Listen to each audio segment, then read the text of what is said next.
Merhaba amca, nereden geliyorsunuz böyle? Patates çıkarmaktan. Kolay mı zor mu patates çıkarmak? Ama, her şeyin zoru da var, kolayı da var. Makineyle çıkarıyoruz, beygirle çıkarıyoruz. Yani nasıl işine iyi gelirse öyle çıkarıyoruz, yapıyoruz. Nasıl bu sene bereketli mi patatesler? Allah bereket versin. Hepsi bereketli. Çalışıyorsun var, çalışmıyorsun yok. Ha. Böyle. Şimdi çıkan patatesleri serecek misiniz? Kuruyacak Yok. mı onlar? Zaten kurudu onun akşam ekili. Onun akşam ekili kurudu. Kuruduktan sonra tuttuk çuvallara getiriyoruz. 5-10 gün sonra tekrar dökeriz, seçeriz. Çürüyen olur, bir şey olur. Temiz koymak lazım ambara. Öyle değil mi? Evet. Teyzeciğim, yoruldun mu? Çok mu çalıştırdı amca? Yoruldum, çok çalışıyorsun çok. Aşamadakilere topraktan beygirine yardımımızdan. Böyle elimizle deştik çuval elimizde topladık çuvalları sıraladık tarlaya ağzını bağladık gidiyoruz. Şimdi ineklere bakılacak. Damda kuzular var bakılacak yaz kuzuları.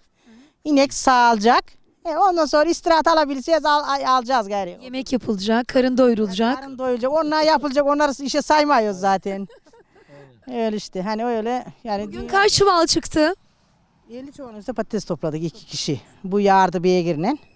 Biz topladık. Çuvalla topladık. Makineyle olsa daha fazla olur da. Çünkü beygirle olduğunda biraz toprak değişiyoruz. Onun için ondan yavaş oluyor.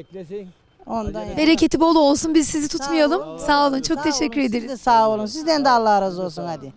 Sağ olun hadi.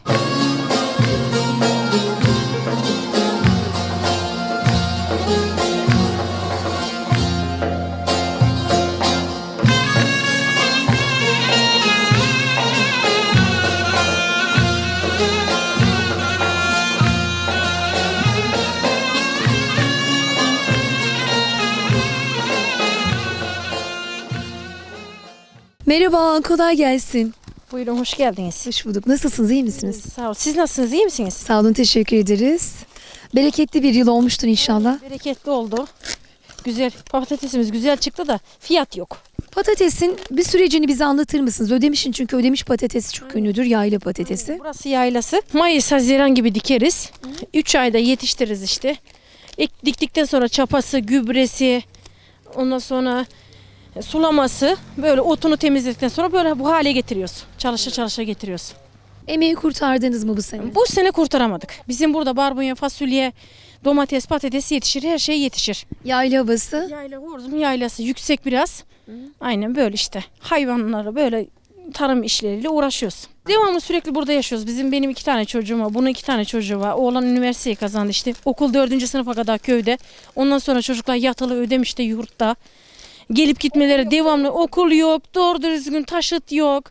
Zor bizim köy uzak diye bizim burayı şey yapıyor.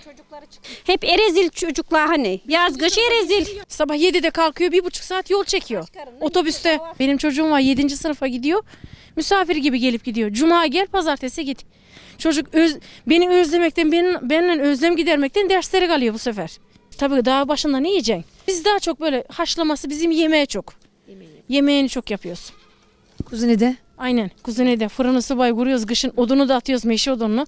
Kışımız kar. Yeri geliyor, bir hafta kar yerde kalıyor. Yollarımız kapalı. Bu sene fazla kar olmadı. 2-3 gün kapalı kaldı. Fazla sıkıntımız yok. Tabii yazın ne kattıysan kışın onu yiyeceksin.